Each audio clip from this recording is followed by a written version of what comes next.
Hello. Have you ever tried dieting, cut out bread, lived on salads, and the scale barely moved? You follow all the rules. You eat healthy.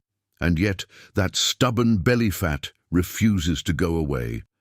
What if the real problem isn't what you're eating, but when you're eating it?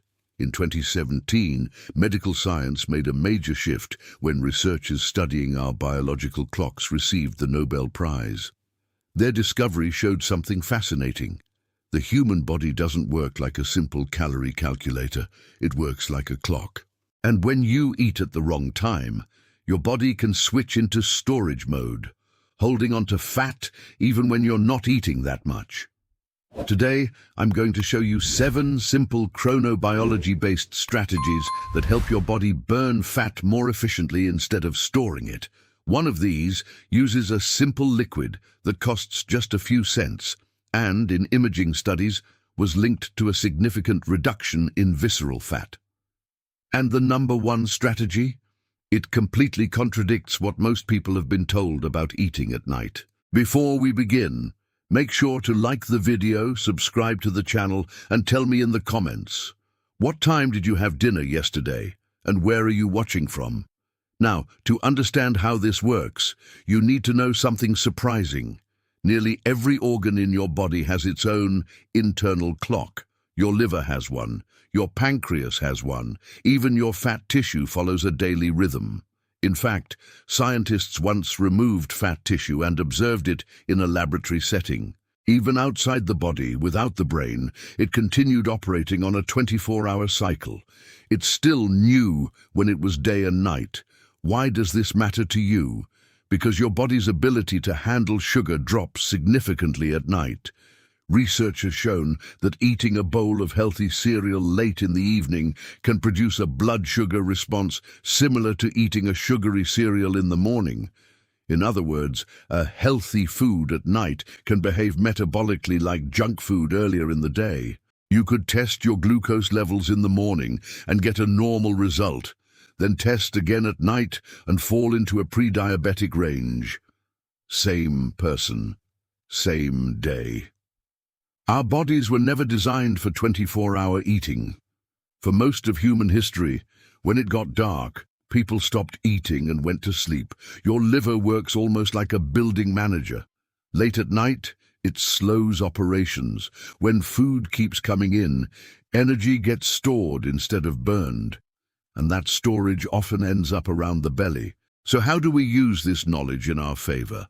Let's go through the 7 strategies. Strategy number 7, absolute regularity.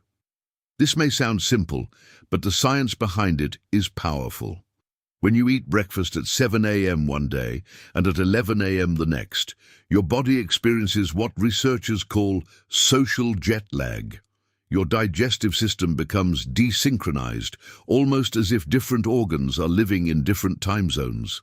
Studies have shown that disruptions in daily rhythm can even affect gut bacteria. When these rhythms become inconsistent, metabolism becomes less efficient, and the body becomes more likely to store energy as fat. The practical takeaway is simple.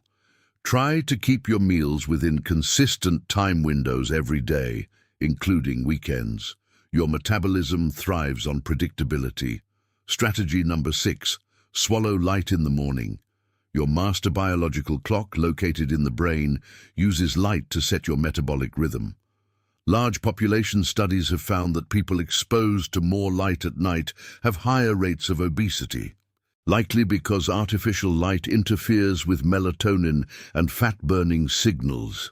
But here's the interesting part. Morning light has the opposite effect. Exposure to bright natural light early in the day has been associated with lower body weight and better metabolic regulation. Just 15 to 30 minutes of natural light after waking up helps signal to your brain that the day has started. Open the curtains, step outside. Let your body know it's time to turn on the engines. At night, do the reverse. Dim the lights, reduce screen brightness, and allow darkness to prepare your body for rest and recovery. Strategy number 5, a small portion of pistachios. Melatonin helps synchronize many of your internal clocks, and while many people use supplements, food can also play a role. Pistachios naturally contain compounds associated with melatonin production, and a small portion in the evening may help signal to the body that it's time to wind down. The key here is moderation. A small handful is enough. Overeating healthy foods can still slow fat loss. Strategy number 4, the spice trio. 3 common spices have been studied for their effects on metabolism and appetite regulation. Cumin has been linked in clinical studies to reductions in body fat and waist circumference when consumed regularly. Turmeric contains curcumin, known for its anti-inflammatory effects and potential appetite-regulating properties. And black cumin seeds have been associated with improvements in blood sugar and lipid profiles. The takeaway is simple: flavor your food. Meals that are satisfying and well-seasoned often reduce cravings later in the day. Strategy number 3, ground flaxseed. Flaxseed is one of the most underrated foods for satiety, but only when consumed correctly. Whole flaxseed often passes through digestion intact. When ground, however, its fiber and healthy fats become available to the body, increasing fullness and naturally reducing calorie intake later in the meal. Many people experience fat loss not because flaxseed burns calories directly, but because it helps them feel satisfied sooner and eat less overall.